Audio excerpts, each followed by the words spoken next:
eguso a ye ne nemu a ye bon koma na menya onuonyam fo ba ko ha tiyanko na ye ne nkodi enkomo se de bia ye no no ye be mo no atonanum tuo na waboni din na wache nipa a woyo na afi ya to aso de ama mo baba wadaroma me wa pa baba Nyansapo kasa kunyi Benyo so bru be ma ba na inform to say adom ne bible adoma hwan e na Ghana for heni you probably come na Kokofu former MP for Bantama former chairman na anu ye na me ye CEO or Environmental Protection Agency ejabusia mo ho me aminua anasa me papa Henry kwabna Kokofu me ne sa wodi ba ko Henry wono na me ne ebebo nkomi papa edika ma memfa wei ento emma se wo resa de eniema eko ewo Ghana ha sikasam ahokyere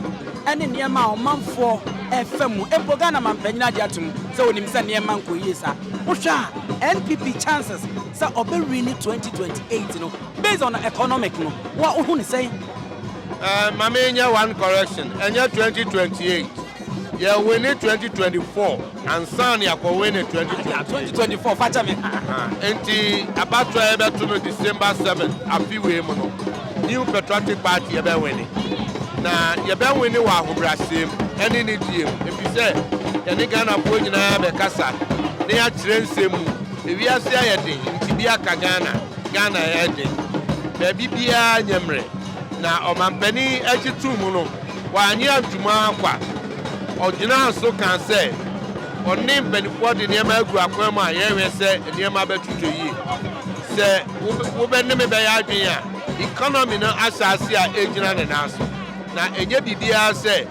name ba de agu akwam no nhisa aba ne de agu akwam na ye wi ye be say Ghana po mo nhwe anwokyira aba honko na mo kasam to aba ne mfa man na nado danko ekukwado ne na aban ayebi wo hwe ekwan awodo ayaye wo hwe suku awodo ayasie wo hwe hospitals awodo nkoda ye de won akosuku ewo manyi mu kwa na yeguso ayeye de mani nyina kokogina se oman ni yedie mu entina aban wo enu nti abra ye yi Dr. Mahmoud Bawumia na ono no vice president say no ye flag bearer na bre na wote etwa mu wayi yenua ni aminua kuma ni nyina yenua Dr. Martin boku prempese omebo ni chidom no e da di pepe se ye krado se ye wa santimemu a ye ni enua no ma aka Ghana nyina e be kambo na ya to aba no de ama new patriotic party bio empedodo a aban papa etna abemu ache no eno anebo ama nkunimdie ene oman kanko ewie peye enti ejini de ebe breaki ye breaki no wo ahomaso so ani ye breaki no wo sabe kasahunu so ye breaki no wo sabe prediasa adwene ne ntiase mu Ghana po nyinara enkyere odo empama new patriotic party ebra oman no ejina akodo ebinom ka se wo hwa ebra John Ajekum ko former president efri so no na oman no sidi no dollar no eye ba ko sidi no so ba ko ema NDC force atem na omonto mo ase se sikasam enye NDC eba ni efri ba ko tamo mu free so no na atwam $1 for Ghana cedis ene ade MPP so ekasa e de fa ho a eni wo re Dr. Alhaji Mahmoud Bawumia ensama wodo a wokan e de first cedi no ho a say ene nam 15 a e ko nanim wo free se edenti ana amma brebia no Ghana sika no ene dollar no anwode no ekọ fom saa no ede na officer ye e wose oman ya ebetimi ama na anwode no etimi aben kakra embo sa nya pa a dollar any cedi na currency any economy ni general ejina ne ma mi enu so ba ko ye internal anase ye ne ya famu ne ma ye ana ba ko ye external samo a ebie efrabonte ana amano ne ba eno no oman bia ni sutumi dollar ni ye United States posika America posika ni a omu pe ana omu de ye enti omu de wiase nyina to atopre enti bre omu pe no omu ma dollar no ho ye de na sika aka nyina nso eba fo enti uko wiase apana nyina including euro obia no demu a osu obia sika no ene dollar ho de no enyina yie pepepe eno nti ebi aka ye e wo Ghana wo hwe ewiase yɛdie ahodoɔ so a no ne gyina ma ɔman bi economy ɛkɔ n'anim ɛmpɛ dodo a ɔman no de nneɛma ɛkɔ amanɔne akɔtɔn deɛ yɛfrɛ no export drive no na ɔman no economy wie yɛyɛ import nneɛma dodo kyɛn deɛ yɛde kɔ ɛno nti ama yɛne a yɛwɔ ɔman mu no yɛ taste for amanɔne nneɛma no adɔɔso ɛdɔɔso no nso na ɛde yɛ sikasɛm no ɛrekɔ fam ɛno nti yɛho bɛhia sɛ asɔman yɛbɛgye ato mu prɛko pɛ sɛ yɛma yɛde yɛhu hia yɛnyɛ adwumaden fa nneɛma no bi nkɔ amanɔne ɛno na abɛn asase a ɔmeyɛ nea yɛfrɛ no one district one factory mfidi dwuma na yɛbɛtumi aproduce de bi akɔ abɔnten until sɛ yɛbɛtumi amanage yɛ export drive no a ɛbɛporo import no so no yɛbɛkɔ so ahunamane na mmom anidasoɔ ne sɛ asɔman tutuo bi a yɛbɛyɛ a yɛbɛbrɛ yɛ sikasɛm sika a yɛsɛ no ɔman mu ase no yɛfrɛ no expenditure no ɛno nti Dr. Mahmoud Bawumia wayɛ nhyehyɛ akyerɛ yɛ kwan a ɔbɛyɛ president a yɛbɛtumi afa so abrɛ expenditure ase abrɛ a aban no ɛka ɔbɔ ani sika a ɔde bɔ yɛn ho bra na ɛba fam no yɛbɛtumi akontrol nneɛma no bebree na sɛsi a yɛwɔ mu yi deɛ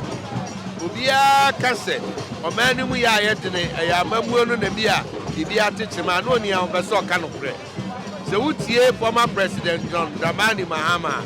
ɔkɔ amanɔne aburokyire na onya kwan kɔkasa ɔsi wiase nyinaa yɛ den ɔsi COVID-19 na baeɛ no abɛsie wiase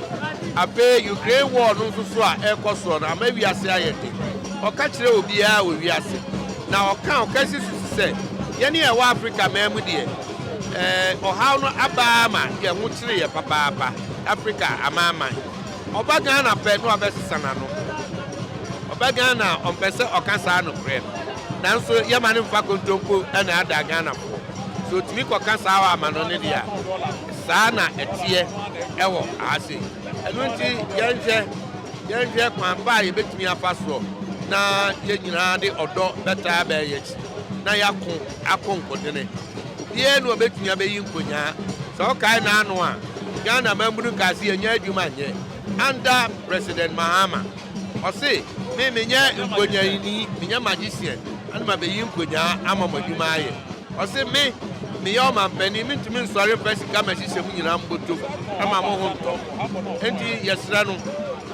baabi a ɛduro no ɛnyɛ nokorɛ kakra kontompo kakra daa bi wei deɛ ɛyɛ fuu nokorɛ ana Ghanafoɔ ɛdimande afiri yɛn politicians so nti until sɛ yɛn nyinaa bɛgye atom yɛbɛka nokorɛ ɛde akyerɛ yɛn ho ne yɛbɛtu anamɔba no yɛbɛkɔ so adaadaa Ghanafoɔ sɛnea NDC-foɔ pɛ so mu yɛ no ɛno nso deɛ yɛma ho kwan so misa wɔntwa to tiawa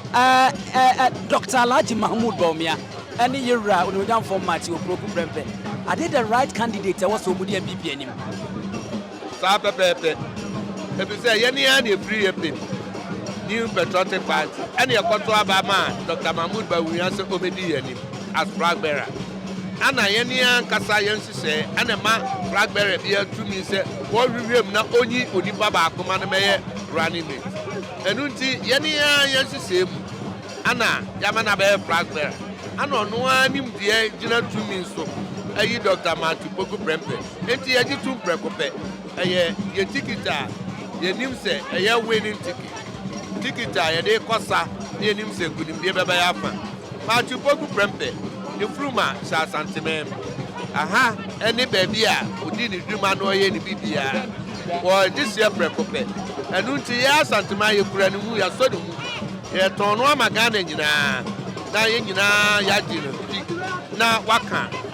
yɛwura Bawumia ho na yɛtumi agye tumi no nti ɛyɛ perfect ticket ɛyɛ winning ticket bɛda ase paa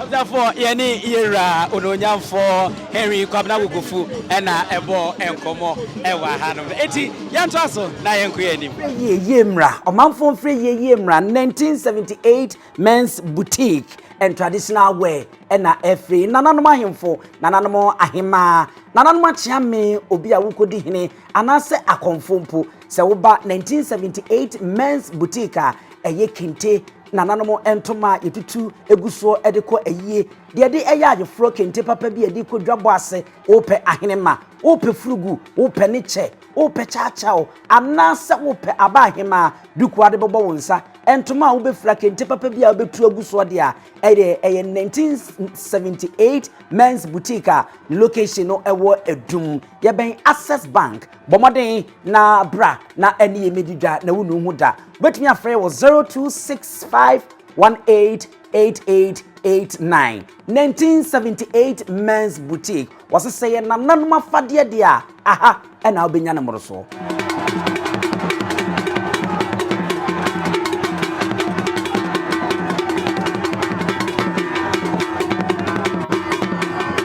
preko enim sebe odwampopo bi esi kro nim a wase wadoresra tanyini wantena fie ema aseduamfo blani pie firi mantam bahin se pin enye nkwande wa na yesotro no wa ansa na odi asebe fita na no makode ebrensi am wa wotua ne nsem mojabimo nim hu bi duanani wie klaman wo ye sofo kra wo nye yie bi tontonte ye no nsa na ye fa Nyansapo abone ntaka na mane yakese na ntakra abone de fanyinam kwatere kwa mada woro mantum ye fe ni din de sei ni din de Obama